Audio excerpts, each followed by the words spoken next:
Fazer esta pergunta, talvez há 5, 4 anos, seria uma aleivosia, depois passou a ser uma provocação, até que se tornou uma preocupação. E a pergunta é: pode o euro acabar? Esta pergunta já foi sendo respondida desde ontem, desde que começou esta conferência. E a resposta foi quase sempre: pode. Não como um desejo, mas como uma ameaça. Foi o que disse, por exemplo, Maria João Rodrigues, quando disse que de facto há essa opção, a de uma desativação organizada da zona euro. Essa é uma opção que está em cima da mesa. Wolfgang Munchau disse outra coisa. Disse que o quadro que neste momento está preparado para responder à crise, aquilo que chamamos crise da zona euro, não vai funcionar. E que, portanto, se nada for alterado, o euro efetivamente acabará. Bom, mas é possível refazer o euro? É possível reiniciar? É possível que haja países a sair? É possível que os elos mais fracos de uma corrente saiam sem que a própria corrente se quebre? O euro é desmantelável? Bom, uma das razões que mais vezes é alocada ou avocada precisamente para que o euro não acabe é que ele não pode acabar. Mas essa é uma razão pela negativa, é uma razão de exclusão de partes. O euro não vai acabar porque não pode, porque aquilo que resultaria dessa dissolução seria o pior para a Europa.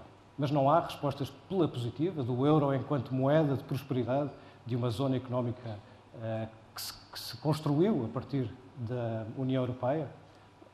O euro é a nossa linguagem, a nossa língua única, o nosso idioma único. Bom, são estes os temas que nós vamos conversar durante a próxima hora e meia, com perguntas que espero que sejam colocadas também no final, a partir da plateia, como tem sido o modelo clássico nesta conferência, repetindo eu aquilo que já foi pedido, que nessa altura as perguntas sejam efetivamente perguntas e não opiniões, e que sejam muito concisas em benefício do nosso tempo útil.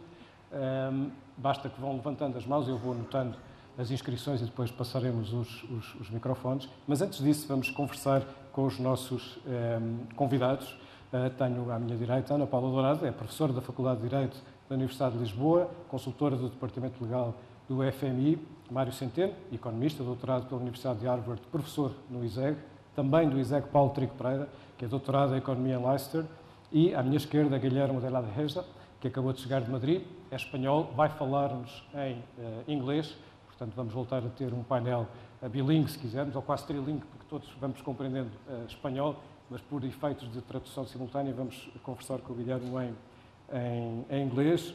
O Guilherme, nós almoçámos juntos e eu perguntei-lhe quantos chapéus ele tem, porque eu sou um leitor do Guilherme, como muitos suponho que estão nesta sala, desde há muitos anos, nomeadamente no El País, e o Guilherme respondeu que tem talvez uns 20 chapéus, como economista e como consultor de várias organizações, mas que está aqui como académico e, portanto, pode dizer o que quiser, porque não fica comprometido em nada. Bom, vou começar pela Ana Paula Dourado, com a pergunta mais óbvia, que é: pode o euro acabar? O euro pode acabar, evidentemente. E eu vou, se me der licença, Pedro, introduzir aqui uma perspectiva política, uma vez que estou no meio de economistas, um bocadinho para também diversificar o debate. O que nós temos a nível europeu é a falta de governação política europeia. Está visto que o Tratado de Lisboa foi, enfim, não só um parto difícil, mas nasceu com muitos problemas e com problemas especialmente de legitimação política. O projeto político europeu tem vindo a ser adiado por diversas razões. Tem vindo a ser adiado por receios por parte dos governantes nacionais, que são geridos pelos seus próprios ciclos eleitorais e que não têm a coragem de partilhar com os seus cidadãos os verdadeiros desafios que a Europa enfrenta. No quadro da globalização, é sabido que nós temos que caminhar no sentido de uma governação global e a Europa deveria dar esse exemplo.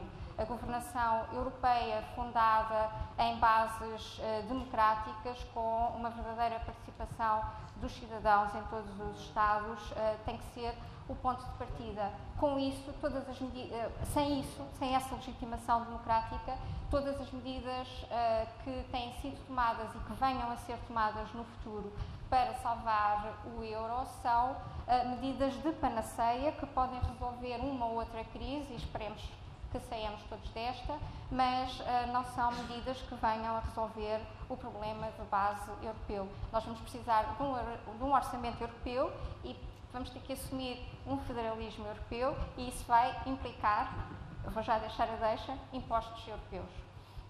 Mário Centeno, é mesmo uma questão de falta de coragem? Sabemos mesmo quais são as respostas e o que falta é só coragem política? Boa tarde. Não sabemos as respostas todas e quando sabemos, às vezes hesitamos. Eu gostava de abordar a questão da seguinte perspectiva. O euro é uma instituição económica, as instituições são feitas pelas sociedades e, nesse sentido, podem ser ajustadas e evoluem ou atuam num contexto que é múltiplo, ou seja, interagem com outras instituições.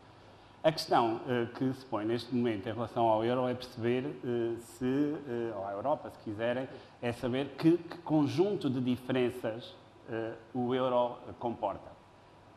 E quando eu falo em diferenças, quero referir diferenças de instituições.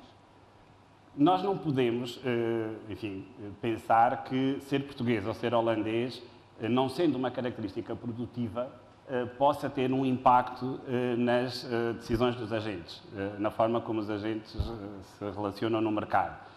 Quando nós falamos em segmentação do mercado de trabalho ou em fragmentação dos mercados financeiros, o que estamos a dizer é que os participantes nesses mercados não são remunerados, não são avaliados pelas suas capacidades produtivas. Há um conjunto de interferências no funcionamento dos mercados que interage com estas características, não permitindo uma relação direta entre aquilo que são as capacidades produtivas dos agentes e a sua remuneração. E essa situação é muito negativa para o funcionamento dos mercados e nós não conhecemos todos os mecanismos nem todas as interações que têm influência nessas situações. E devemos olhar para aquilo que é a grande, enorme construção que é o euro de uma forma bastante positiva, mas também, obviamente, interrogativa. E, provavelmente, o euro precisa de ter à sua volta um conjunto de instituições que a Europa ainda não construiu. Eu estou a referir-me a uma que já está em curso a sua construção, que é a União Bancária. Seguramente, a União Orçamental, ou seja, uma maior integração orçamental dos países, é um processo muito importante para a construção do euro e para a sua afirmação como instituição económica poderosa e que seja útil à Europa. E este processo é, obviamente, um processo que está em curso e que requer decisões políticas difíceis, mas todas as decisões políticas têm que ser sustentadas no meu ponto de vista como investigador destas questões, com uma boa análise económica por trás. Há alguns indicadores que demonstram que, de facto, o euro, as instituições que sustentam o euro, têm algumas dificuldades de funcionamento e muitas delas residem naquilo que é a minha área onde eu estou mais à vontade, que é o mercado de trabalho.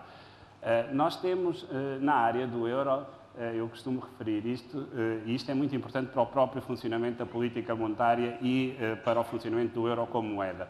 Nós temos na área do euro uma zona económica que, do ponto de vista da distribuição de salários, é mais desigual do que a dos Estados Unidos. Isto põe desafios enormes ao funcionamento do euro como moeda única nesta vasta área económica e que tem a ver com, voltando ao início da minha apresentação, da minha resposta, com a capacidade que o euro tem de sustentar realidades distintas e heterogeneidade entre as diferentes regiões que compõem a área do euro. E a resposta para essa pergunta pode ser resumida facilmente com a seguinte afirmação: o euro não tem essas condições. E, portanto, o euro, a política associada à gestão, digamos assim, do euro, necessita de uma maior integração europeia em muitas vertentes que não está concretizada. A desigualdade a que eu me referi há pouco, esta enorme desigualdade que existe salarial na área do euro, porque é preciso ter em mente o que é que significa ser mais desigual em termos salariais do que os Estados Unidos,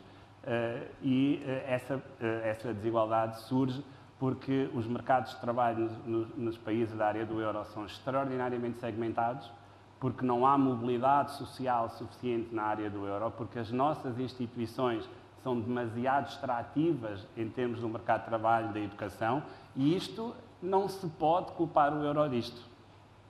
Temos que ter uma visão muito abrangente daquilo que estamos a falar, porque se não garantirmos essa mobilidade social dentro da área do euro, nós não vamos conseguir resolver os nossos problemas económicos, que transcendem os problemas com o euro.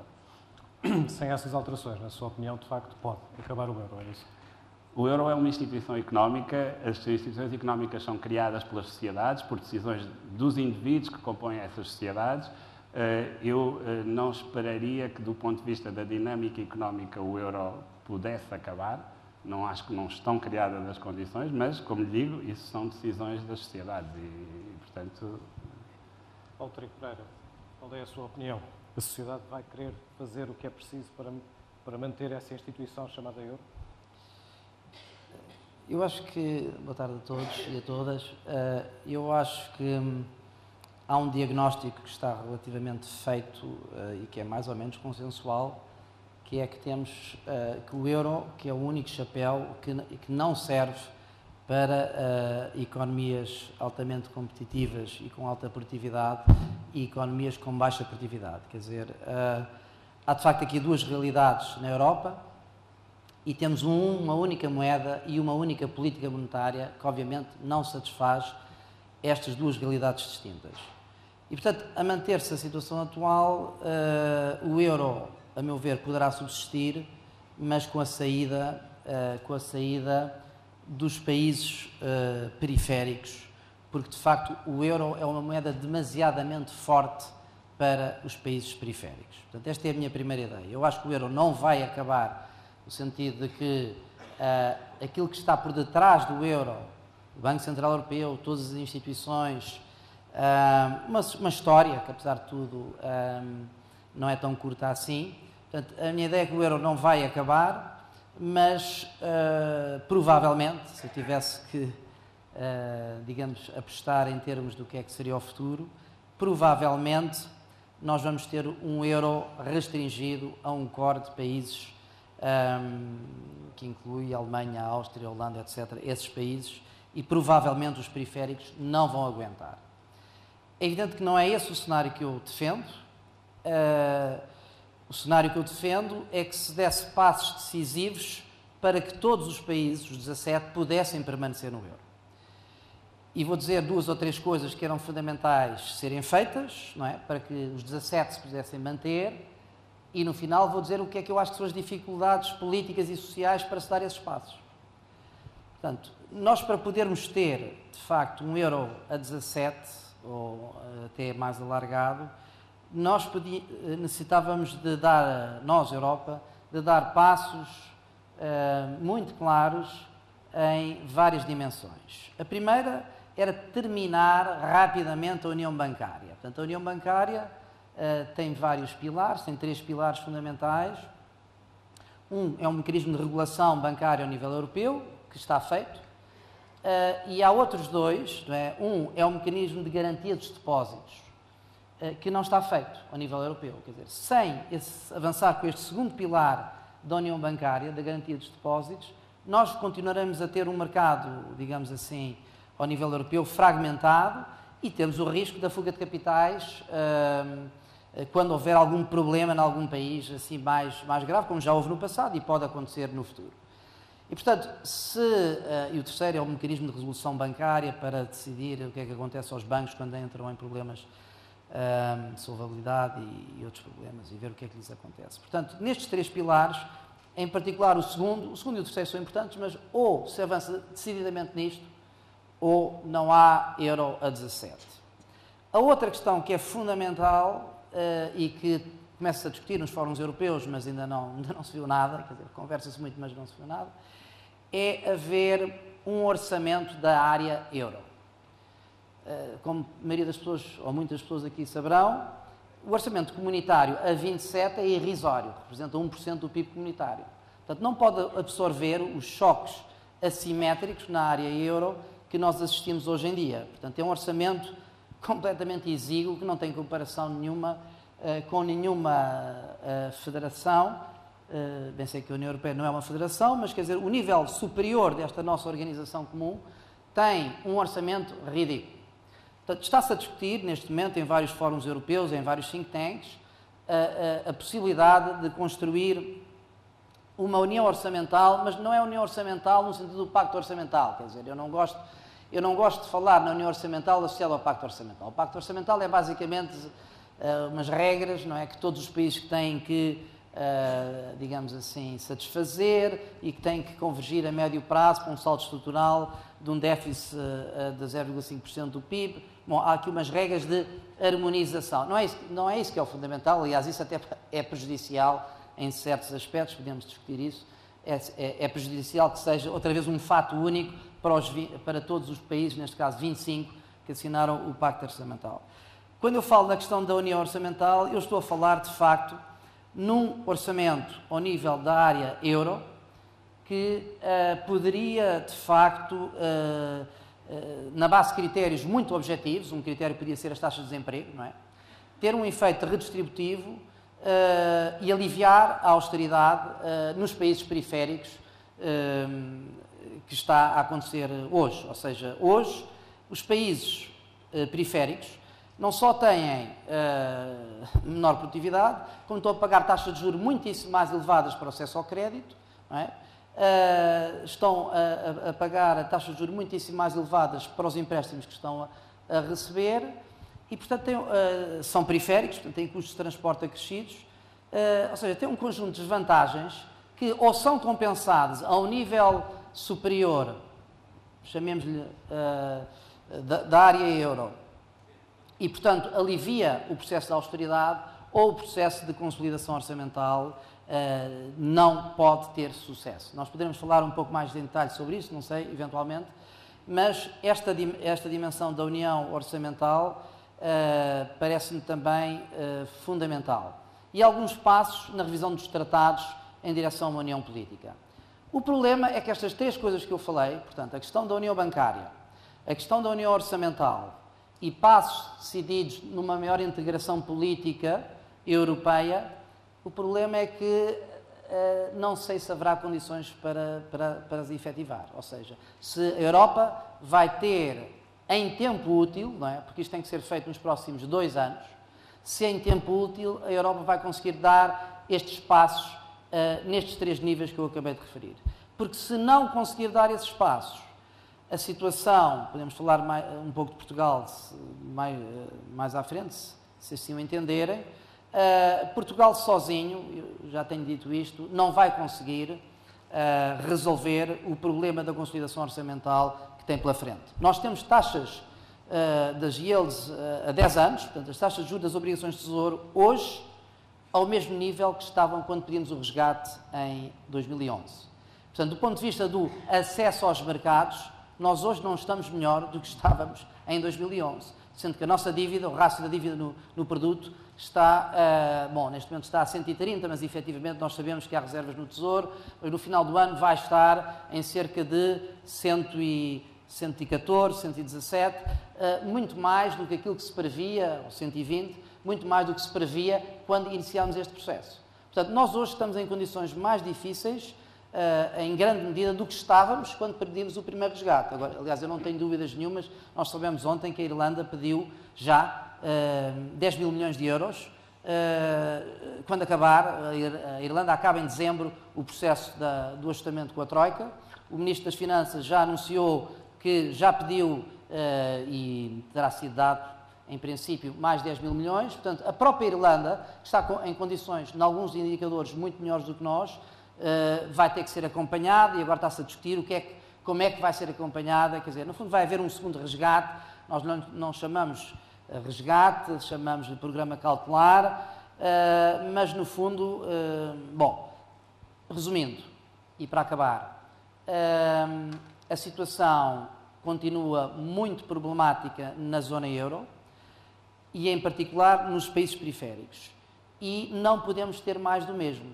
Se as eleições da Alemanha que se seguem neste mês abrirem algumas perspectivas de mudança e de passos decisivos para a integração orçamental, bancária e política da zona euro, podemos ter alguma esperança de nos mantermos dentro do euro. Se isso não for feito, o mais provável é uma saída mais ordenada ou mais desordenada da zona euro. Só para precisar um ponto, se eu bem percebi, não está contra a União Bancária, está contra o que foi feito por ser só esta parte, só esta primeira metade, se quisermos, da União Bancária. Exatamente. Portanto, porque falta a segunda parte. Falta a segunda parte, que é uma parte importantíssima. Não? Quer dizer, que se não há garantia de depósitos, quer dizer, a União Bancária de pouco serve. Não é? Muito bem. Guilherme, I could not help to see you smiling when hearing, I was saying I could not help you seeing you smiling when hearing some of the things that have just been said. I will start by the basic question. Are you the one that was going to tell us that the euro will prevail? Yes, I think so. Because everything is possible, but there are also probabilities of every issue.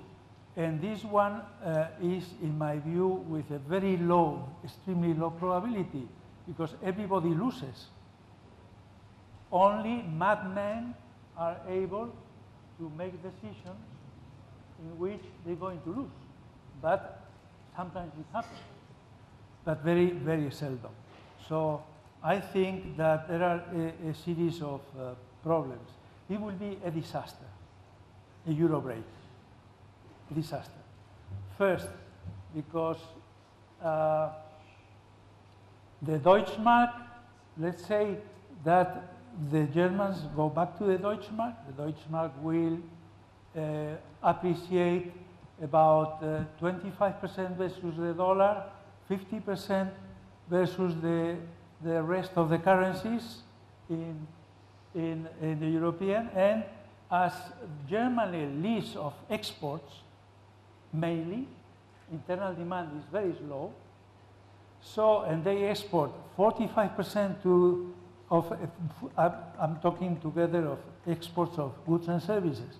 Exports almost half to the dollar and half to the euro, excluding the yen and two other. So that will mean that Germany will not grow, and they will go into big recession. So they will be big losers, and they know that. So second, the countries in the south, they will depreciate their currencies against the Deutschmark by 50% or more. If the euro stays and the south goes, then it will be as bad for both. So in any case, what will happen is that all these countries in the south, their debt is denominated in foreign currency, they will default. They will default. So it will be probably the biggest default ever in the history. So by defaulting, that would create a huge problem in the financial markets. Huge. Then, in the meantime, they will get poorer because they import in foreign currency a large part of the energy, minerals, foodstuffs, and so on. So it will be, people will become poorer between the default and they will never get any penny from the rest of the world, and it will be a disaster for the southern countries. That will be the end of the European Union, because the European Union is based on the single currency, except the UK and Denmark. Then it's based on the common market, single market. The single market cannot survive with different currencies, it's impossible. So what will happen is that the single market will disappear, and then the customs union, that is the third pillar, will disappear because of that. So finished to the European Union, ended. The European Union ended. So, moreover, there will be a currency denomination. This denomination will be very complex because all the European countries have given their how can I call you? Yes, the sovereignty when we join the euro to the euro. So I don't know how this is going to be dealt with. Third, a disintegration of euro will provoke a world recession in the US because the European Union is the largest importer in the world, by far.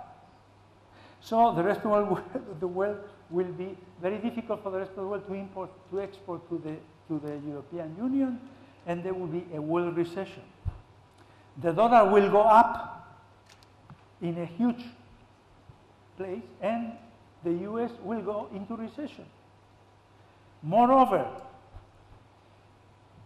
not one single European country will be member of the G8 in 20 years or 25 years, because if we are a Eurozone or a European Union, we'll be in 20 or 25 years the second biggest country in the world, after China probably, but above the United States.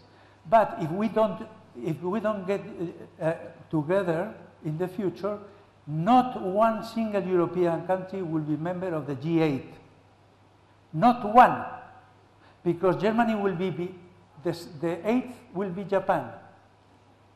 The eighth. So after Japan will be Germany. So Germany will not be member. So nobody is going to be member of we don't count. The European countries will not count for anything in the future. So if we like that, it's like shooting itself in the head. So what you're saying is that it would be a disaster? Disaster not only for Europe, but for the rest of the world. But are we doing what it takes to avoid that disaster? Yes. It's all very slow because everybody wants to go slow, but a little bit improves every year at a low pace, but always avoiding a euro break. Until now, only the ECB has been able to stop that because it's a backstop. But we have to create a backstop. And these backstops are banking union, essential, is a backstop. The other one is the ESM. So eventually, if the ESM grows and the banking union progresses, then we will have a higher certainty. But I see that the euro break is impossible. I can tell later what I think that could be done in the meantime. Okay. Mário, estamos agora a falar, introduzimos o tema do Banco Central Europeu e do ISM. Essa é uma resposta credível a que está acertada através dessa via, ou é preciso ir mais longe no que diz respeito à mutualização de dívida, enfim, vamos começar a entrar nas propostas concretas sobre como é que se pode suportar e apoiar a crise da zona euro. As propostas que estão em cima da mesa, de uma forma ou outra, umas mais explícita ou mais profunda, outras mais ligeira, envolvem sempre uma mutualização de qualquer coisa, da dívida, das responsabilidades, dos riscos, e essa mutualização, ou esse processo de atingir um grau de amadurecimento nessas propostas. Tem sido lento, como o Guilherme acabou de referir, mas tem tido um ritmo, apesar de tudo, relativamente constante e assertivo, no sentido também positivo do termo, ou seja, têm sido dados passos no bom sentido. E eu juntava ao cenário de catástrofe económica que o Guilherme descreveu, ao nível não da escala europeia, mas da escala mundial, que ainda por cima, para ir buscar a tal arma para apontar à cabeça, nós precisamos de encontrar justificações económicas que não existem, ou que só existem muitas vezes por responsabilidade da própria Europa, e portanto a Europa pode resolver esses problemas. A Europa é uma área como um todo que não tem nenhum dos desequilíbrios macroeconómicos que os Estados Unidos têm. Não tem um desequilíbrio externo, tem umas finanças públicas bastante mais saudáveis do que as dos Estados Unidos. Portanto, é preciso muita imaginação económica para justificar. Por isso é que eu disse que, do ponto de vista da dinâmica económica, eu não perceberia porque é que a área do euro se poderia desintegrar. Agora, se nós não estamos no meio de uma ponte, construímos alguns pilares e deixamos esses pilares por acabar, ou definitivamente voltamos para trás, para onde estávamos, isso é a vontade, de facto, política que tem que existir. É um processo longo, com certeza. Eu diria que a catástrofe económica que o Guilherme descreveu, eu contraporia um contrafactual de construção europeia, que é um período longuíssimo de ausência de guerras na Europa. Nós nunca na história europeia tivemos um período tão longo sem catástrofes dessa natureza, e esse período tem que ser posto sempre no nosso contrafactual, ou seja, faz sentido trilhar este caminho na Europa, faz muito sentido. O euro é uma excelente ideia económica. Temos que construir as bases para que esta instituição funcione. E isso é um processo que estamos, de facto, a passá-lo. Se nós compararmos alguns dos resultados económicos entre os Estados Unidos e a área do euro neste período da crise, e, portanto, formos analisar, por exemplo, em termos do mercado de trabalho, não é uma opção, mas, enfim, é sempre bom voltar à parte real da economia. Nós temos uma perda de emprego na Europa que é muito parecida com a perda de emprego nos Estados Unidos, ou seja, nós estamos neste momento no mercado de trabalho europeu e no americano 7 anos atrás, ou seja, recuámos 7 anos. Mas recuámos exatamente o mesmo que os Estados Unidos recuou, ou seja, a crise económica e a forma como estamos a sair desta crise económica é aquilo que os economistas em inglês chamam uma jobless recovery, e tudo isto é muito prolongado, tudo isto é feito com grande custo em termos de emprego, porque as características económicas hoje em dia são muito diferentes daquelas que existiam há 10 anos, 15 anos, 20 anos, nas crises dos anos 80. E, portanto, não podemos querer pôr todos os problemas em cima da mesa ao mesmo tempo e culpar o euro dessa situação. Aquilo que tem acontecido, por exemplo, na situação portuguesa, que é uma das situações mais radicais em termos de crise que temos para resolver na tal heterogeneidade da área do euro, as nossas empresas e os nossos trabalhadores têm partilhado de forma inacreditavelmente suave, no sentido da sua comunhão, os custos dessa crise. Nós temos... Quer especificar? Por exemplo, nós temos, obviamente, indicadores terríveis no desemprego. A Espanha, um bocadinho pior, mas a tendência é muito parecida. Nós temos níveis de emprego, o recuo do emprego em Portugal foi muito maior do que no conjunto da área do euro. Portanto, nós estamos nos anos 90 em termos do nível do emprego. Mas as empresas e os trabalhadores têm partilhado os custos em 2 indicadores, por exemplo. Nível de separações, ou seja, rupturas de relações entre empresas e trabalhadores. Nós temos, hoje em dia, conforme estamos a falar, em 2012, níveis de separações de trabalhadores e de empresas menores do que os anteriores à crise.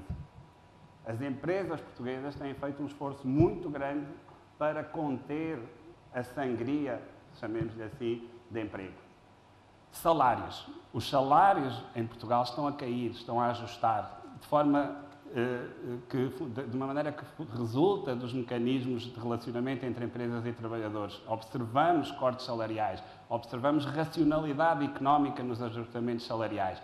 Tudo isto é aquilo que um economista gostaria de ver de um resultado de uma crise. É assim que a economia tem que se ajustar. E isto nós observamos. O que nós temos então que libertar destes ajustamentos são as tais instituições que prejudicam o ajustamento. Em todos os países europeus existem instituições desta natureza que têm que ser corrigidas. E depois temos que agregar todas estas instituições e, a nível europeu, tomar as decisões que já foram aqui referenciadas. A união bancária, nas dimensões que foram faladas, na mutualização, que é um problema sensível, muito sensível, porque volta ao aspecto original, que uma moeda é o reflexo... Normalmente há uma associação histórica entre a moeda e o soberano. Ou seja, é preciso haver um poder e a moeda associa-se a esse poder. O euro não era soberano de ninguém, ou seja, o euro não tinha ninguém verdadeiramente, não era um espaço de soberania ao nível que nós reconhecíamos anteriormente. É preciso construir esse espaço. E é preciso, obviamente, ter vontade política a nível europeu de o construir. Depois disto feito, a minha convicção como economista é de que os agentes que têm que reagir a esses incentivos, portanto, a essas instituições, vão fazê-lo de forma muito eficaz e eficiente, e nós não temos nada que nos envergonhar face a outras áreas económicas que, de facto, enfrentam problemas que a área do euro não enfrenta. E isso é um ativo que nós temos que conseguir potenciar, porque senão todo este esforço de consolidação orçamental, que não é específico de Portugal, todo este esforço de aumento da produtividade, já disse, a área do euro em termos externos, no comércio externo, é uma área económica equilibrada, coisa que não acontece com os Estados Unidos, que é um déficit comercial brutal, e isto são ativos do funcionamento da área do euro que têm que ser potenciados e não podem ser desperdiçados. Por isso eu diria, a alegoria, essa metáfora da arma, é que nós ainda por cima temos que fazer muitos quilómetros para encontrar boas razões económicas para destruir o que temos construído. Ana Paula, queria acrescentar uma Sim, coisa. pegando em algumas ideias aqui do Mário, por exemplo, quando ele refere que não se pode fazer tudo ao mesmo tempo ou perseguir os diferentes objetivos para corrigir os desequilíbrios ou os problemas em simultâneo. Eu lembraria que a Europa sempre foi construída por pequenos passos e é assim que a elite política que ainda constrói continua a pensar. Portanto, é um pouco pegar nos problemas à vista e ir resolvendo os mesmos. Mas eu penso que nós temos que ter aqui em atenção o conjunto de tensões que existem neste momento no espaço da União Europeia e que foram já sendo focadas pelos meus colegas de painel. Por exemplo, quando se fala no importante problema da segmentação do mercado de trabalho e na falta de emprego ou no desemprego que afeta a União Europeia. Isto tem a ver com o facto de que, quando foi criada a União Europeia, quando foi aprovado o Tratado de Lisboa, na verdade ainda não tinha sido construído, nem está neste momento, o mercado interno. Isto é, nós temos ainda as livres circulações por concretizar. Ao mesmo tempo que temos o mercado interno por fazer, e o mercado interno, se existisse verdadeiramente, seria mais eficiente, mas ao mesmo tempo que isto não está feito, surge-nos o problema da crise da União Económica e Monetária. A União Económica e Monetária no tratado foi pensada escassamente, mas foi pensada para todos os Estados. Os poucos mecanismos que existiam de correção, ou enfim, mais para evitar os desequilíbrios, foram mecanismos que nós sabemos não funcionaram, nunca foram aplicados verdadeiramente, os déficits excessivos do Estado e as reações aos déficits excessivos, etc. Tudo isso foi sendo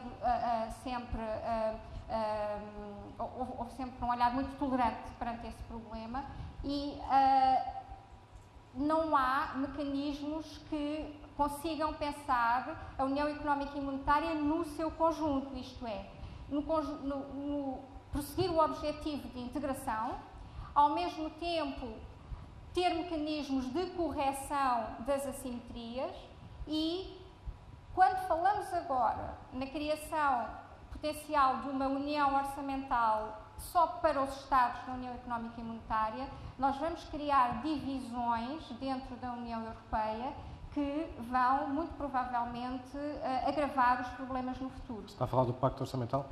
estou a falar, mais do que do Pacto Orçamental, da ideia que foi aqui avançada pelo Paulo.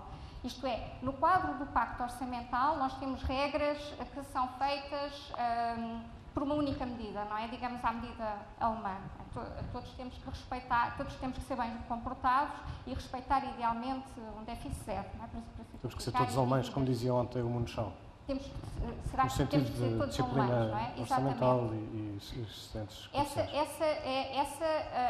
é uma das questões que agora, enfim, foi aprovada, não é? A questão é saber se isto faz sentido ou não. A outra é a da União Orçamental parcelar, só para os Estados, ou seja, um federalismo só para a União Económica e Monetária, seja ele temporário, seja ele de emergência, ou seja mais do que isso, mas em que põe de parte, por exemplo, concretizando o Reino Unido, que é um Estado importantíssimo no pré-crise em termos de equilíbrio na decisão europeia.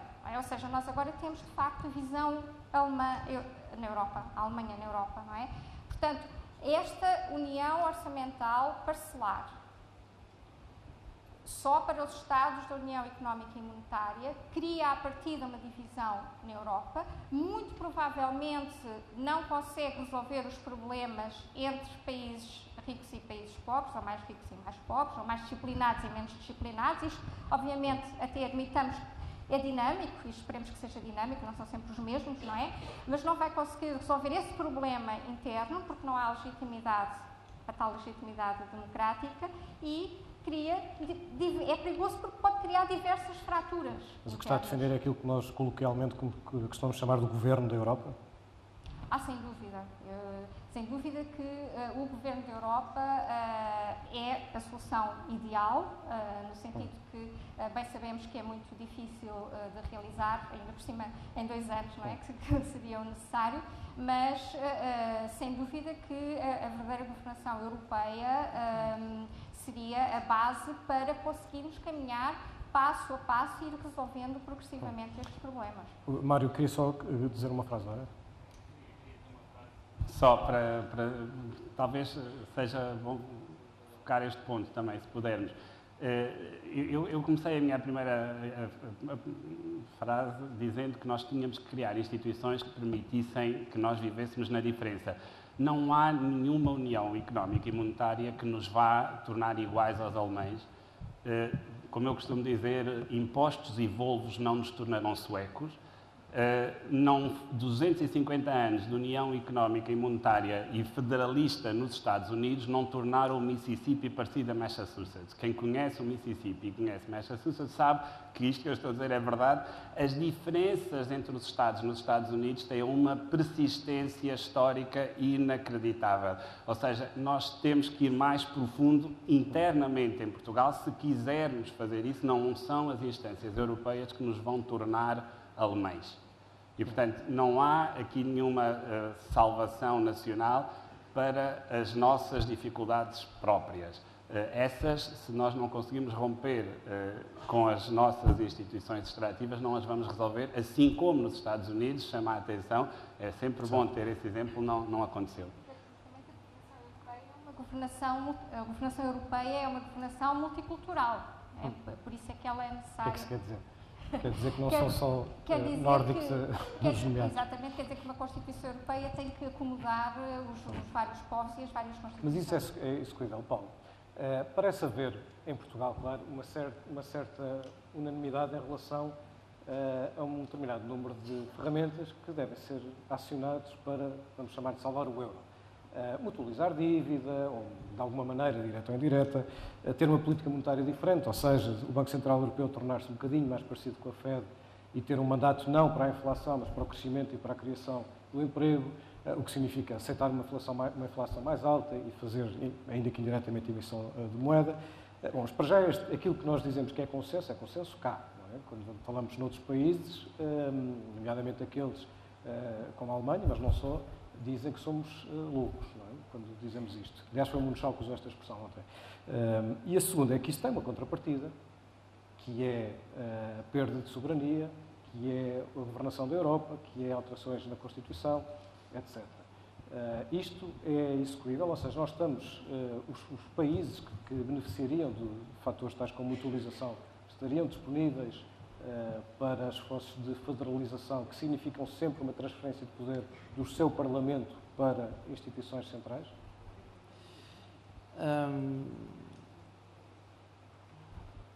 Eu queria responder, mas queria também dizer outra coisa. Bem, então talvez responder já a primeira pergunta, mas depois queria dizer mais uma ou duas coisas em relação àquilo que foi dito. Às vezes fala-se, não é, quando se fala em União Orçamental, que isto significa maior controle sobre os orçamentos nacionais. Eu não percebo esta conversa. Os Estados Unidos, os orçamentos estaduais são completamente independentes do orçamento federal. Portanto, esta ideia de que o caminho para, digamos assim, alguma federalização representa uma transferência de soberania orçamental deste ponto de vista, do ponto de vista conceptual, não é verdade. Agora, se me disserem que é isso que está a acontecer na União Europeia, é verdade. Ou seja, o six-pack e o two-pack, quer dizer, o controle e o pacto orçamental, de facto, é uma ideia de que é preciso cada vez mais controlar os orçamentos nacionais. Ora, isto não tem nada a ver com uma federação, e era este o ponto que eu gostava de também só desenvolver um bocadinho, porque pode ter dado, para quem não me conhece, na primeira intervenção, que eu não seja um defensor, quer do euro, quer da integração política da União Europeia. Eu sou um forte federalista. Acho que a União Europeia, por razões que têm a ver com as questões ambientais, as questões da voz, e subscrevo tudo o que o Guilherme disse em relação ao impacto que isto pode ter da desagregação. Deixar de ter assento no G8 e no G20 e, portanto, um espaço mundial, etc. Portanto, eu sou claramente apoiante do Euro 17 e mais, sou um federalista. Agora, como dizia o Economist no auge da crise, isto é, ou se avança para a integração ou é a desintegração. Quer dizer, não há meio termo. Nós estamos no meio termo. Não é? Estamos no meio termo, em que não se está a avançar, ou está-se a avançar com uns passos muito reduzidos para a integração política, nem estamos ainda na desintegração, estamos no meio termo. E o meio termo é insustentável. E é sobre isso que eu gostava de dizer mais uma ou duas coisas. Vamos agora descer cá abaixo, às pessoas e aos países. A situação atual da Grécia, de Portugal e da Espanha, não estou a falar nestes três países, estes países não aguentam mais 2 anos, a Espanha com 25% de desemprego e 40 e tal % de desemprego jovem, isto é um barril de pólvora a 2 ou 3 anos. Os jovens é quem faz as grandes alterações, vimos isto no Norte da África. Portanto, isto é um barril de pólvora. É em Espanha, é na Grécia, já está a ser. O que é que aconteceu nas últimas eleições gregas? Houve partidos extremistas, neste caso extrema-direita, neonazis, que têm assento parlamentar pela primeira vez. Portanto, o que está a acontecer cá em baixo, não é? Nestes 3 países, Portugal ainda não, é uma situação que é insustentável socialmente. Portanto, a atual arquitetura do euro e da União Europeia que lhe faz suporte é insustentável a 1-2 anos. Portanto, vai levar a manter-se à queda e ao aumento dos extremismos. Quer dizer, pensem um bocadinho na história, pensem na República de Weimar e o que é que deu origem, de facto, àquilo que aconteceu na Europa. Quer dizer, o Partido Nacional Socialista primeiro teve 2% dos votos. E a Alemanha estava numa crise profunda e passados alguns anos para uma maioria relativa e dominou. Portanto, eu não quero, obviamente, fazer aqui um cenário catastrófico. A arquitetura atual, institucional, que está por detrás do euro, não é sustentável a médio prazo. Não se consegue bater mais 2 ou 3 anos. E, portanto, a opção, de facto, é integração ou desintegração. Nós estamos no meio termo. E o meio termo não é sustentável. E, portanto, voltando à questão, e para terminar, nós, de facto,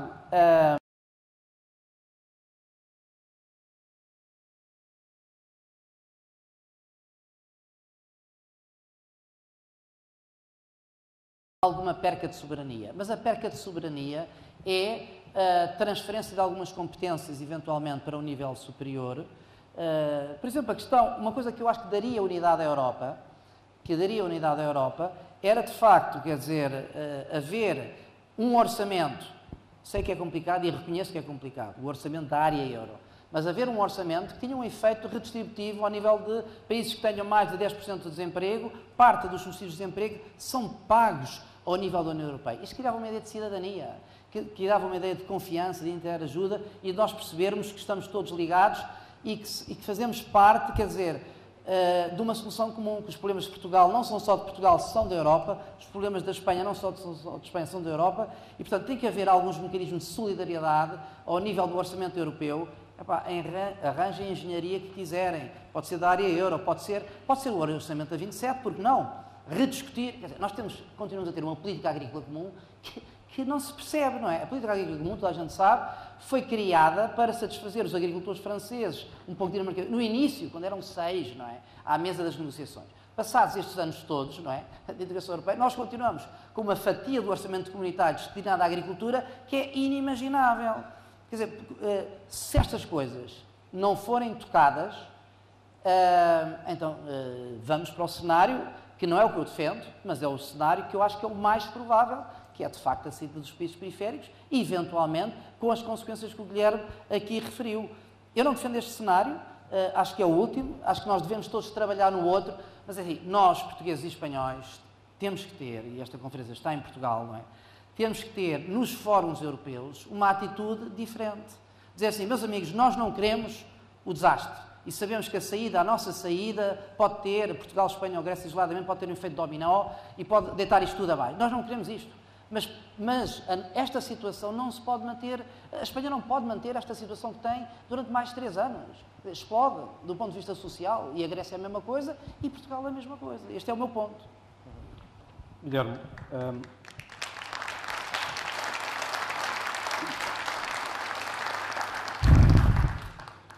I'm aware you're a member of the INET. The INET is a sort of an elite of economists, of 17 economists. INET means Institute for New Economic Thinking, and it's supposed to provide and think on solutions for crises such as the Eurozone crisis. Have you been able to put forward any kind of new thinking that could help us out of this Eurozone crisis?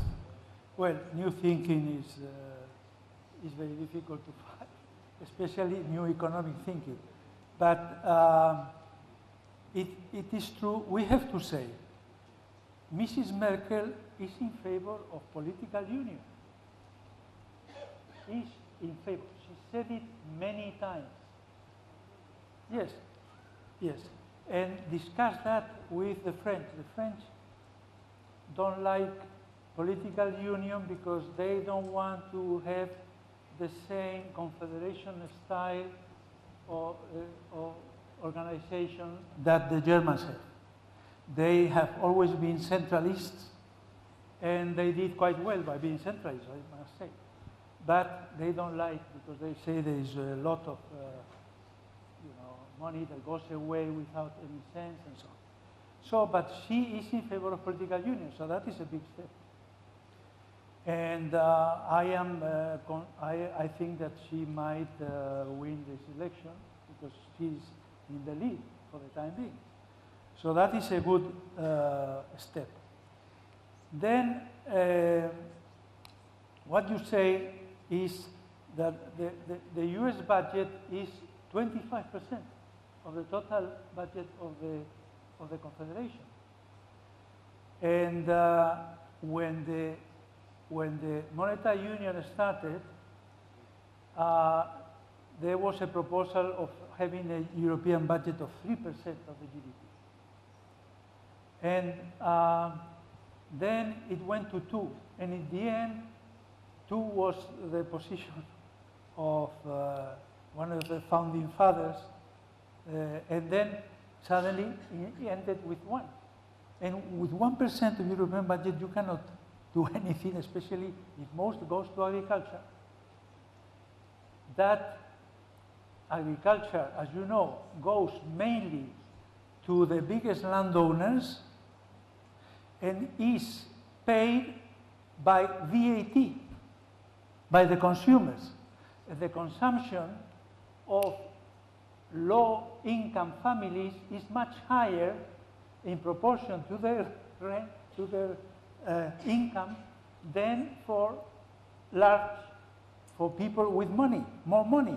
So it's a transfer from people with high consumption in relation to their income, so the poor people towards the rich. So it's amazing. But this is almost half of the European. So this is crazy. So we have to improve the use of the European, what we have, this 1%. Second,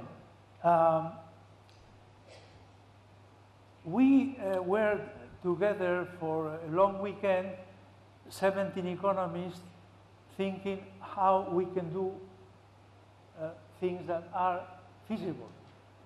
So there were 5 German and 3 French, 2 Spanish, 2 Italian, a little bit like the distribution. None was Portuguese. No, there were 3, not any of the countries that were already under programs, were for the rest.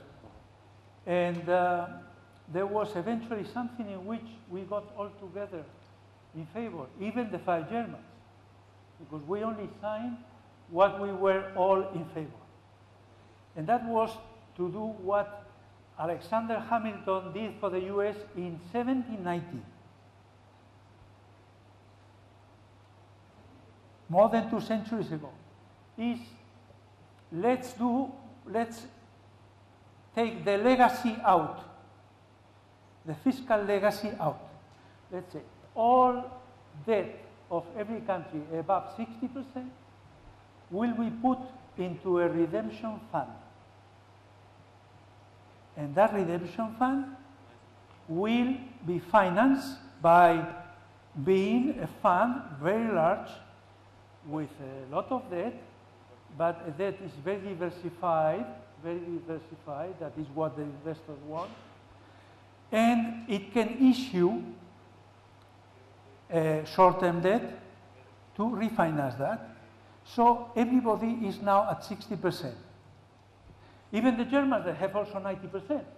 So everybody agrees because they look, because otherwise it's very difficult to solve this problem, especially for countries that have above 100, like is the case of Italy and Greece, of course, even more, or Portugal. So this means that everybody starts from the same level and we can start to progress. Because otherwise it's very difficult, because to reduce a flow is easy. To reduce a stock is very difficult. To reduce the stock of 90% to 60%, it might take 15 to 20 years or longer.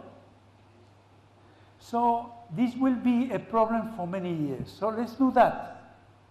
And to my surprise, well, they said, well, these guys, you know, economists, they say things like that, but nobody's going to pay attention. But about a month ago, the head of the European Union and the head of the Commission decided to put to work a group of people under Madame Gertrude Stempel, the previous, she was at the ECB and the head of the Austrian Central Bank, to work on that, to create a redemption fund for the extra 60%. And also, the same people will be devoted to find a way of issuing euro bills, from 30 days to 60. Not euro bonds, euro bills. Euro bills, Short. up to 1 year. So this is, if this goes ahead, this is a major step. If it happens, we hope that it will happen, because this will be already a big step forward. It is mutualization. You know, the EMS and the SFF has been mutualization. Banking union can be mutualization by definition, especially for the second layer, that is the resolution, and the third layer that will be eventually European Federal Deposit Insurance. I think that we can progress. We can progress. Eurobonds apparently to the lawyers, they say that Eurobonds need a change in the treaties. So if we start with Eurobills, we'll see what happens with Eurobonds in the future. But I think that my view is that things are going to progress slowly but inexorably. This is what I think. So this is a kind of federalization, namely in the budget and in the management of the debt, similar to the United States. And you believe that it Yes, because the United States, when Alexander Hamilton became the Secretary of State of the Treasury, then he said, all the members, the state members of the Confederation are bankrupt after the Civil War and then the Independence War against Britain. So, as you are all bankrupt, I am going to take all your debt with me. So I'm going to put all this debt into a sinking fund, a redemption fund, but in exchange of that, you cannot issue debt anymore, number one. Second, you cannot have deficits unless the deficit is fully invested, not for consumption, zero, and a maximum of 2 years, maybe 3 in some cases, but 2 years.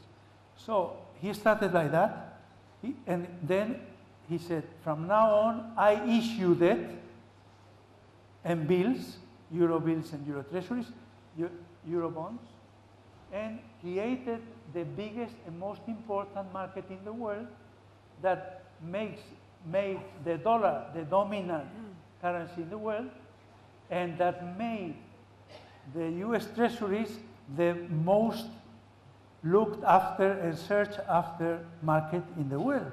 So it's a complete change.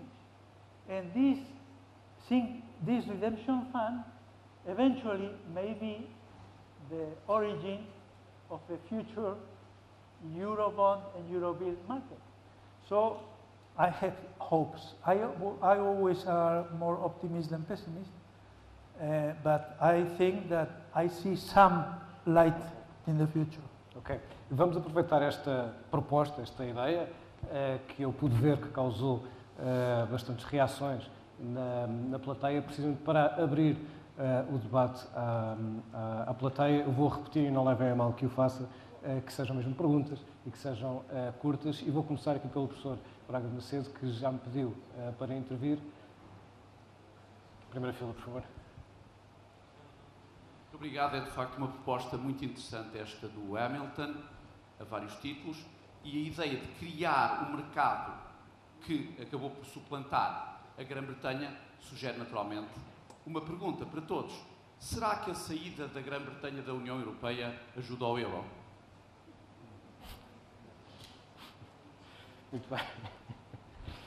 Vamos colecionar. Há aqui uma segunda e há ali uma terceira pedidos de perguntas. Breve, embora esteja ligado ao que foi dito, mas acho que Gustavo Finques foi referido aqui, o professor, designadamente o seguinte: é um caso que quem faça a história daqui a 50 anos ou 100 e veja as estatísticas, vê esta coisa extraordinária, que há 50 anos antes, portanto, havia um bloco com um superávit de 470 e tal milhares de milhões de dólares e outro bloco, a zona euro, com um superávit de 170 e tal milhares de milhões. E depois vai ler os jornais da época, de 2013, e vê que o dólar está formidável e que o euro não. Que é qualquer defeito. Eu tenho muita pena, eu votei o euro, e mais 125, nós no Parlamento naquele dia.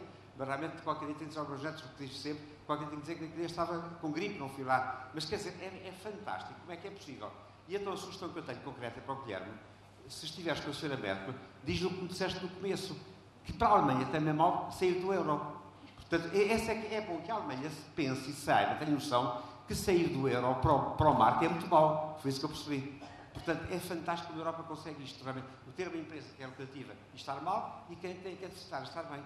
Muito bem, obrigado. A terceira, e depois já vamos às respostas. Muito obrigado. Eu gostaria de perguntar aos convidados que nós temos estado aqui a conversar sobre cenários futuros, portanto, sobre hipóteses e era sobre, e portanto era nessa lógica de cenários que eu gostaria de fazer a minha intervenção, que é perguntar-vos, o Dr. Paulo Trigo Pereira falou na possibilidade das economias periféricas saírem do euro. E eu gostaria de colocar também uma questão que foi debatida em alguns meios, que é, e a possibilidade inversa de serem as economias mais fortes saírem do euro, mantendo as economias periféricas o euro, por um lado, se isto é um cenário realista ou se é irrealista. Por outro lado, também saber qual é que é a possibilidade de haver dois tipos de moeda diferentes, uma na zona periférica, outra nas economias mais fortes.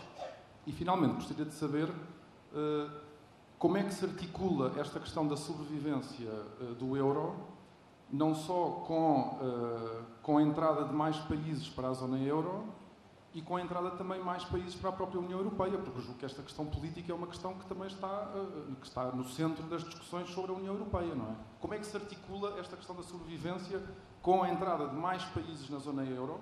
Ou seja, se isso é bom ou mau para a sobrevivência do euro? Portanto, eram estas Ok, questões. obrigado. Mário, eu colecionei 3 perguntas. A saída do Reino Unido ajuda a zona euro, a saída, no fundo, da Alemanha, acho que posso dizer assim, ou a separação entre um euro 1 e um euro 2, se há uma possibilidade, e se o alargamento que está agendado da zona euro vai agravar o problema, pelo contrário, atenuá-lo. Não é preciso responder às 3. Não, Escolha uma. Então elas estão interligadas. Aliás, fizeste o favor de as interligar de alguma forma e, portanto, assim consegue-se não referir nenhum caso concreto. Eu gostava de reafirmar a ideia de que o que estamos a observar é um processo que está em construção. Isto são instituições que não estão cristalizadas. Aquilo que o Hamilton propôs foi agir como soberano. O que mais precisamos na área do euro é de assumir a soberania da área do euro, que os diferentes componentes da área do euro assumam a sua soberania. A entrada prevista da Letónia e da Lituânia em 2014 e 2015 não vai fazer mal nenhum à área do euro, também são países pequeninos. Portanto, eu acho que há uma expansão e afirmação do euro que tem que ser construída através dessa construção, passa a redundância, ou seja, dessa definição, amadurecimento das instituições. A palavra mutualização vai aparecer sempre nos debates, porque ela é aquilo que traduz, pode-se usar a palavra solidariedade, noutras versões, noutro tipo de análise económica, mas é a mesma ideia de comunhão, de junção de decisões e de responsabilidades, porque uma coisa vem com a outra. Muito bem. Ana Paula Dourado. Muito bem. Começando com a questão do Reino Unido, o meu pressuposto é que nós precisamos, mais do que da União Bancária, também da União Fiscal ou da harmonização fiscal e, por exemplo, pensando na harmonização fiscal das bases de imposto de sociedades, a saída do Reino Unido poderia facilitar esta harmonização, mas não facilitaria a criação ou a consistência do mercado interno. Criaria aqui uma enorme tensão. E se nós pensássemos nesse cenário, que é um dos possíveis, como prováveis até, poderíamos pegar no exemplo da reação ao Chipre para ver quão mal seria a saída do Reino Unido da União Europeia. Para mim, a reação que houve ao Chipre é uma reação da utilização dos impostos como uma sanção. Uma visão sancionatória, perdoem, vou dizer, germânica, no sentido amplo da sanção. Portanto, uma reação inadequada e a criação do mercado interno com a existência aqui, o contrabalanço de uma posição muito mais prática e menos burocratizante do Reino Unido é muito importante. Portanto, eu penso que o Reino Unido é muito importante para a Europa. Depois, quem é que sai do euro? Se há alguém que venha a sair do euro, eu diria que a Europa cai. É impossível, para mim, ver um cenário político, eu iria muito mais além do Mário. Eu acho que politicamente a Europa neste momento não sobreviveria com a saída do euro. Portanto, é irrelevante saber quem é que vai sair do euro. Porque ele acaba. Porque acaba o euro e a Europa a prazo. Portanto, vamos ouvir deste lado. Eu recordo que podem continuar a levantar os braços e eu vou anotando. Paulo, em vez de serem os fracos, podem ser os fortes?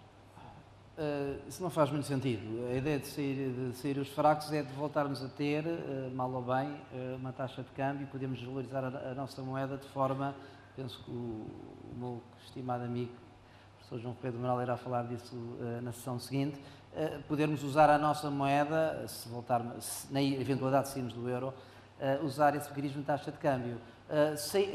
Portanto, se fossem os países do centro a sair e nós a ficar no euro, a nossa taxa de câmbio dos países periféricos ficava amarrada e penso que isso não seria nada positivo. Aliás, quem defende isso, digamos, historicamente sabemos isso, não é? Quer dizer, os países, no caso da Argentina, por exemplo, quer dizer, caem muito mais abruptamente, mas depois recuperam mais rapidamente. Portanto, penso que não faz muito sentido a ideia de ser a Alemanha a sair do euro. Eu penso que, respondendo aqui ao Manuel Porto, portanto vou fazer a ordem inversa, a Alemanha sabe que acabar o euro é mau, que sair algum é mau, quer dizer, nós vimos a alteração da posição da Alemanha no caso da Grécia, não é? Ao princípio, havia dentro da Alemanha muita gente que defendia que, sim senhora, vamos deixá-los sair e isto é melhor para o euro. Essa posição, portanto, eles andaram ali 6 meses hesitantes em relação ao que é que iam fazer à Grécia, falava-se no Greek Exit, e depois houve uns estudos que mostraram o impacto económico que aquilo ia ter na Alemanha, a saída da Grécia, e, portanto, os alemães, neste momento, e eu também concordo com o Guilherme quando diz isso, estão claramente favoráveis e, de facto, a Merkel já falou um bocadinho, não muitas vezes, mas falou um bocadinho em união política e avançar. Portanto, a Alemanha sabe que é mau que alguém saia do euro.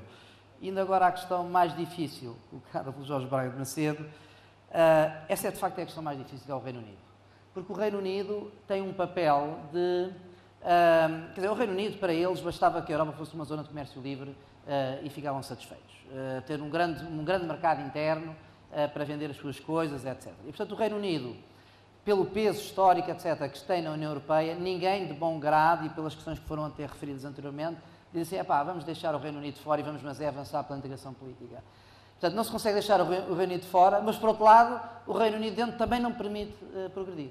Portanto, e por isso é, de facto, eu acho que o nó górdio da União Europeia é o Reino Unido. Quer dizer, e a instabilidade toda, quer dizer, o Cameron anunciou um referendo, digamos, para 2017, sobre a permanência deles ou não no Reino Unido. Quer dizer, é de facto difícil ver como é que a Europa pode dar passos em frente com o Reino Unido dentro, que está com um pé dentro e um pé fora. Quer dizer, está com o pé dentro para aquilo que lhes dá vantagem e está com um pé fora para aquilo que também lhes dá vantagem. Portanto, eu acho que a questão do Reino Unido é, de facto, a questão crucial em relação à integração. Havia outra coisa que, por acaso, que eu queria dizer, mas que agora não me estou a lembrar. Ainda vamos ter tempo, ainda temos 15 minutos, ainda já há mais inscrições. But before that, Guilherme, this United Kingdom question is not an abstract question, because nowadays it's actually in debate, in political debate in the United Kingdom. So is it a menace? Can it happen? And what does it mean?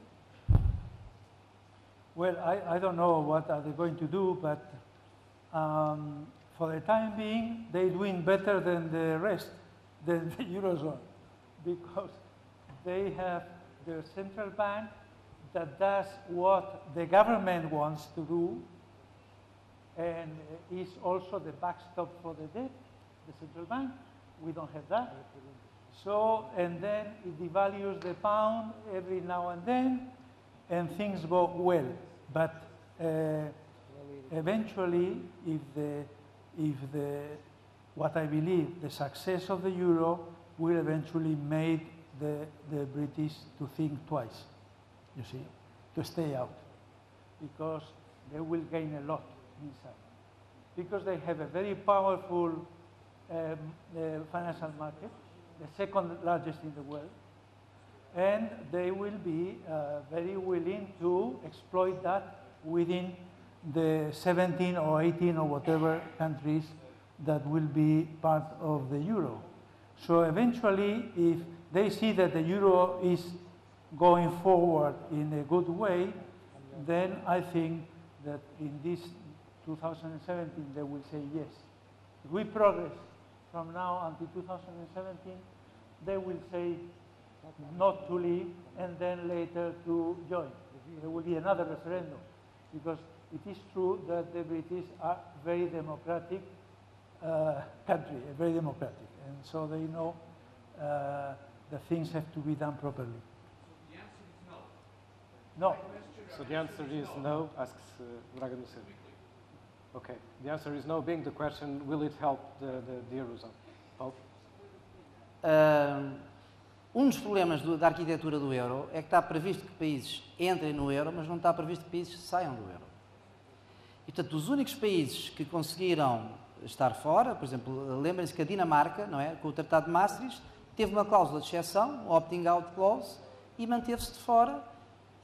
Lá está, porque fez um processo mais democrático, fez referendos, havia um ceticismo e mantiveram-se de fora. Quer dizer, o euro, de facto, de ser uma moeda única, que não tem possibilidade, que tem a possibilidade de entrar e não ter possibilidade de sair, este é um dos problemas, só que isto exige mudança dos tratados. Mas, se calhar, tem que haver mudança dos tratados, quer dizer, porque esta ideia de que, quer dizer, é sempre para a frente, é como a ideia do crescimento económico, quer dizer, nós estamos sempre a crescer, é sempre incremental, etc. De facto, essa não é a realidade. Temos que prever situações dramáticas ou de crise, etc., e que permitam normalmente, ordeiramente, e que eventualmente alguém possa sair, tornava mais forte o próprio euro. Muito bem, há mais 3 inscrições, eu suponho que serão as últimas. Por favor.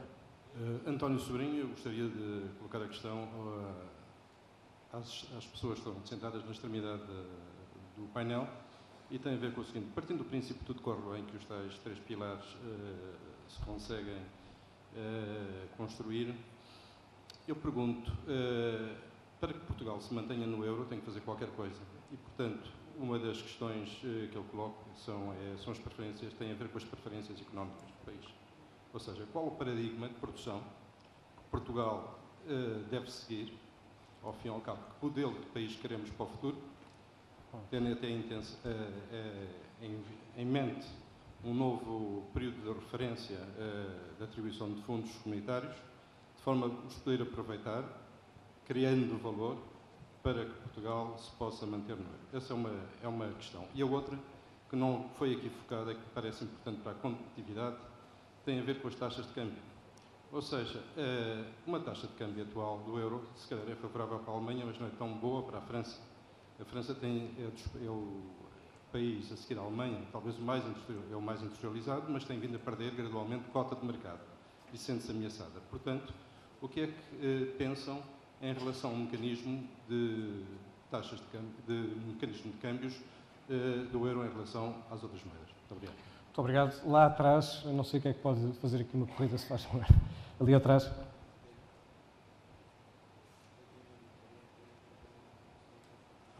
Obrigado. A minha questão é como é que é possível pensarmos apenas no euro na sua sobrevivência, esquecendo as questões levantadas pela globalização, pela liberdade de circulação de capitais e, portanto, que estão na base, eventualmente, da crise financeira de 2007, e como é que isto se interliga, inclusivamente, com a última pergunta que foi colocada, a competitividade em termos internacionais, com a subida da China e de outros países, digamos, melhoria do seu nível de vida, em que, aparentemente, o Ocidente Norte está a diminuir relativamente o seu poder de compra e o seu nível de vida. Como é que isto se pode articular com as alterações em termos da evolução demográfica, especialmente no Norte e nos países da Europa, e com alterações, parece previsíveis, do Estado, como entendemos desde a Segunda Guerra Mundial? Obrigado. Muito obrigado. E a última pergunta, aqui ao meio da fila, por favor. Obrigada, Luísa Meireles. Eu queria colocar apenas uma questão que diz um pouco respeito, tentar não fazer futurologia, mas prever um pouco o seguinte: dentro de uma semana vamos ter eleições na Alemanha. Independentemente da mais que previsível vitória da CDU da Sra. Merkel e de uma menos previsível tipo de coligação que será realizada, ontem houve aqui um debate entre alemães sobre o que querem os alemães da Europa. E foi dito, e é de conhecimento geral, penso eu, que existe um novo partido, Alternativa para a Alemanha, cuja bandeira é precisamente a saída do euro. Entre os alemães é pacífico, a adesão e a estadia, digamos assim, e a manutenção dentro da União Europeia começa a não sê-lo o euro. Foi dito também que as sondagens indicam, as últimas, que esse partido tem 4% de votos e que é muito previsível que tenha até muito mais, ou seja, que ultrapassa a tal barreira dos 5%. Assim sendo, dentro de uma semana, poderemos estar a discutir uma questão completamente revolucionária, digamos assim, em termos políticos, e aqui, de certa maneira, tem a ver com aquilo que disse o Mário Centeno, que é a vontade política da existência do euro, que é num país mais forte economicamente da União, haver um partido que se afirma no Bundestag, fazendo campanha pela saída do euro, pela saída da Alemanha do euro. Posto isto, como é que se pode comentar esta situação? Obrigado, Luísa. Nós temos 4 perguntas e eu vou dividir, com a vossa autorização, vou dividir as perguntas pelos 4, pedindo que cada um responda a uma delas. Esta das eleições alemãs eu vou deixar para o fim para o Guilherme, mas será a última. Antes disso, temos mais 3 perguntas, uma sobre as taxas de câmbio, ou o mecanismo de taxas de câmbio do euro, que eu talvez lhe faça assim, Mário, se concordar. O que é que deve Portugal fazer para ficar no euro? É um tema que a seguir nos vai permitir falar, estar mais uma hora a debater, mas pedindo talvez ao Paulo que introduza já, e como falar do euro sem falar de questões como a globalização, as sinais liberais de circulação, vou pedir à Ana Paula. Mário, começa por si. Obrigado, foste muito generoso comigo. Qual é o paradigma de produção? O que é que podemos fazer? Isto é muito fascinante. E nós temos, mais uma vez, que olhar para estes últimos anos e estes últimos períodos, digamos assim, este último período de ajustamento na economia portuguesa. Nós temos o peso das exportações no total da atividade em Portugal cresceu de forma extraordinária neste período. Nós, neste momento, vamos a caminho dos 40% do PIB, do peso das exportações. A economia portuguesa está infinitamente mais virada para o exterior hoje do que estava no período anterior à crise económica. Nós temos um problema muito grande que se poderia chamar um problema de legado no mercado de trabalho. Nós temos uma fração muito grande do nosso mercado de trabalho com muito baixo nível de escolaridade e de formação, que é a parte do mercado de trabalho que está a sofrer o desemprego e que vai, nos próximos tempos, com muita probabilidade, sem fazer grande futurologia, sofrer, e temos que resolver esse problema, porque isso é um problema social e um problema nacional. Temos que arranjar soluções para esse problema.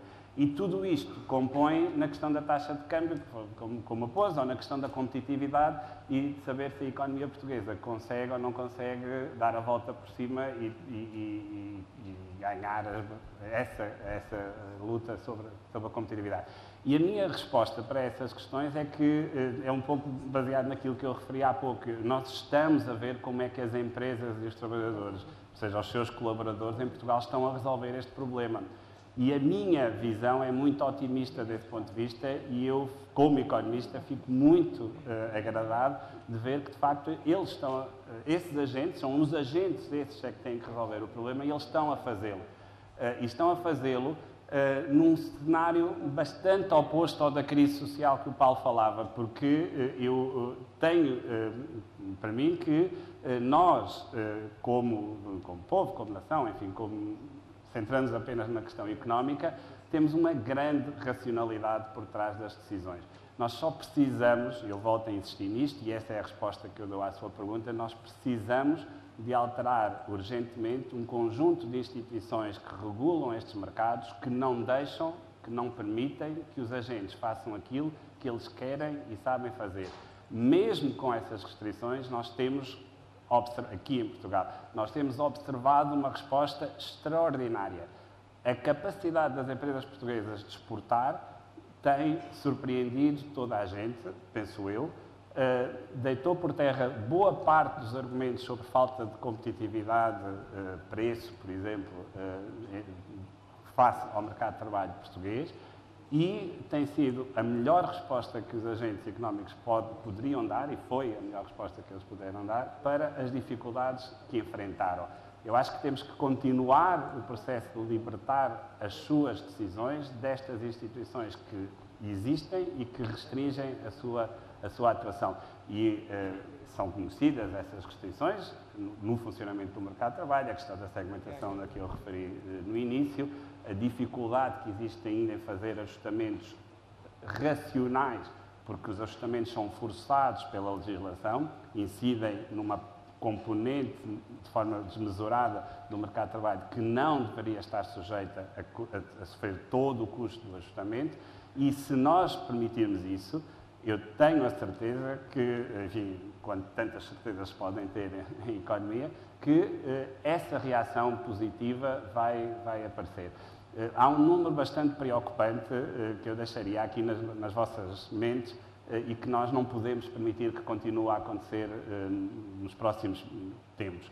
No segundo trimestre, e já há uma tendência que vem dos últimos trimestres, mas nos dados do segundo trimestre do inquérito ao emprego mostram que no grupo etário entre os 15 e os 34 anos, nós temos um fenómeno que acontece muito raramente em economia, que é o emprego e o desemprego deste grupo etário caiu.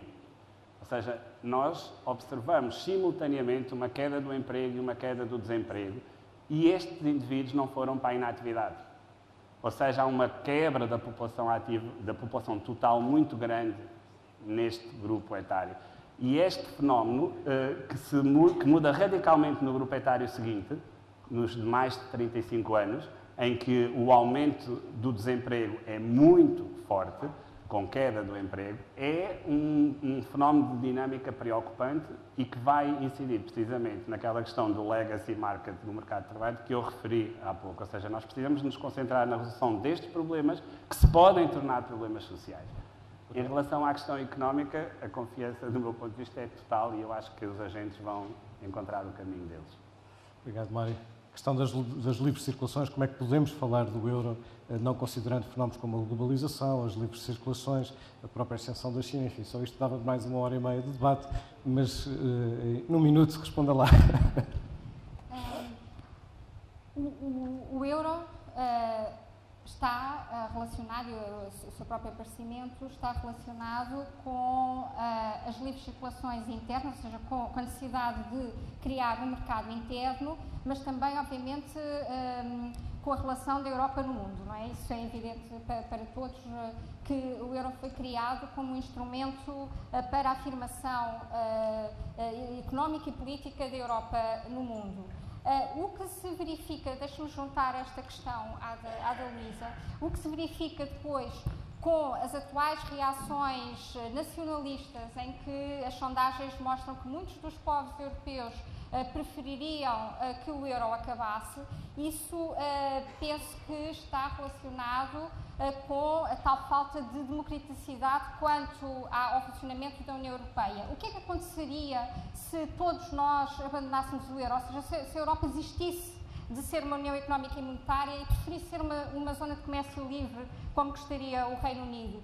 Isso implicava uma atomização neste momento dos vários Estados-membros no mundo, em que cada um perderia um peso proporcional na governação global e, muito provavelmente, o caminho que teríamos era uma governação global com base, enfim, o chavão é o standard internacional. Eu vou concretizar.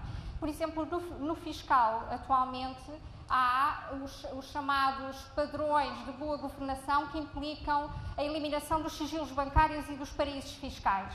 E há uma recomendação mundial da OCDE e do Fórum Global, portanto, países ricos e pobres, no sentido de que todos os Estados têm que ser transparentes e devem pôr à disposição recíproca e mútua as suas informações fiscais. Este tipo de padrão internacional é já um início da tal governação global. Portanto, livres circulações sem o euro, portanto, uma zona de comércio livre a nível europeu, faria perder, em termos de decisão política e de governação global, peso no mundo à Europa. Paulo, para abrir já o apetite para o próximo painel, o que é que Portugal pode fazer para continuar no euro? Eu acho que o mais importante é prosseguirmos um processo de consolidação orçamental que seja credível, mesmo que seja um passo menos ambicioso do que neste momento a Troika nos quer impor. Portanto, nós precisamos, obviamente, de apoio europeu, mas precisamos de apoio europeu e para isso precisamos ter credibilidade junto das instâncias europeias e precisamos de conseguir progredir sistematicamente em termos de consolidação orçamental. Isso, a meu ver, exige um consenso político interno que não existe neste momento no nosso país, entre a maioria e a oposição. Quer dizer, eu acho que há consensos mínimos para essa credibilidade também e para se garantir, nós temos eleições em 2015, não é? Isto não vai estar resolvido em 2015, quer dizer, e portanto, tem que haver, quer dizer, já se tentou há pouco tempo haver aqui se algum tipo de acordo, tem que haver algum acordo que dê, de facto, uma imagem real para o exterior de que há uma determinação em avançar na consolidação orçamental. Agora, não pode ser ao ritmo de que a Troika, digamos assim, queria impor, reduzir 1,5% do déficit para o ano. Isso é perfeitamente impraticável e, portanto, nós precisamos de credibilidade e precisamos de dar passos e precisamos também de ter uma voz muito forte ao nível europeu de dizer, meus amigos, isto não é apenas um problema europeu, isto é um problema da arquitetura deficiente da área euro e, portanto, tem que haver também uma parte da resposta à situação atual que é dada pelo contexto europeu. Okay, Guilherme, last question about the German election, what can change and should we fear the rise of the non-euro parties? No, I don't think so. It's a minority party in Germany. It's not going to count at all. There is also one in the UK saying that they don't want to join ever the euro and so on. But these are very minor parties. But let me say something about international trade. Today, things are completely different.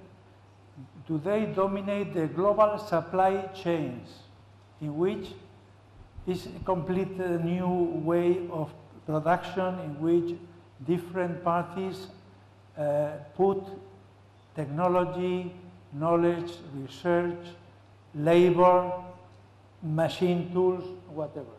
And all together are produce foods, products and knowledge that can be bought worldwide. So it's not anymore that the country exports eggs and then imports is completely different. Things are changing a lot. Before, when we realized that the wages were cheaper in other countries, in countries underdeveloped, then they were migrating to us. Now, no. Now they are in their own country, and you go there if it is necessary to produce there, and things are better organized, and the traditional international trade is going to be shrinking towards new ways of doing it. In Europe, by the way, Germany, with the Eastern European countries, has a huge global supply chain that exports worldwide. So we have also to find ways of doing that. And in that relation, traditionally, Mario, you know, Spain has a huge amount of unemployment, only because we want to, because it's completely nonsense. It's not a question, it's a question of how the labor market is organized. We have had for 25 years or 30 years a much higher rate of unemployment than the rest of Europe. And it's because we, instead of letting, when things go bad, letting wages go down, we have to lay off people because the labor unions and the Confederation of Industries don't agree. And so instead of cutting wages, we cut people, and we create huge unemployment because there is a huge rigidity in wages, and that way we go nowhere. That way you cannot go. So this is why now we have done a huge labor reform to avoid that in the future, because otherwise, and furthermore, now this generation of youngsters that are half of the time unemployed and who are half the size of my generation have to pay for our pensions. They have to pay. They are half the size because now the fertility rate is less than half than our generation, less than half. And they have to pay, and they are most of the time unemployed. And besides that, they have to pay our pensions. So, I mean, this will be terrible for society to impose that on the next generation. So we have to be very careful with that. That's ringing some bells in Portugal too.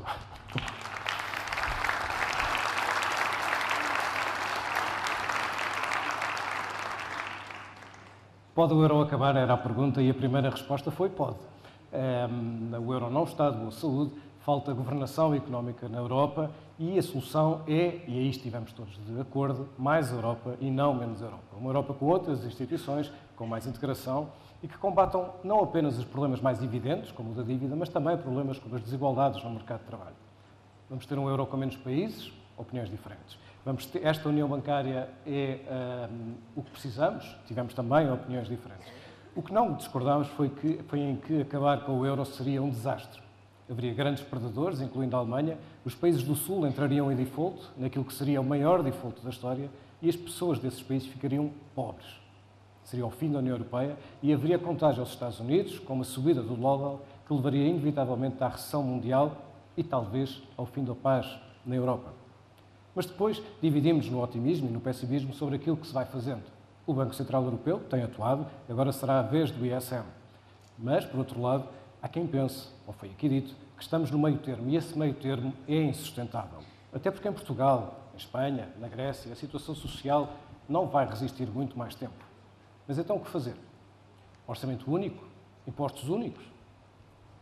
Concordamos que é preciso instituições diferentes, diferentes daquelas que a zona euro construiu e que passam também pela união bancária, pela união orçamental e, eventualmente, pela revisão dos tratados. Ontem, com alguma graça, Ana Gomes dizia aqui, falando do federalismo, que era the F-word, uma palavra proibida.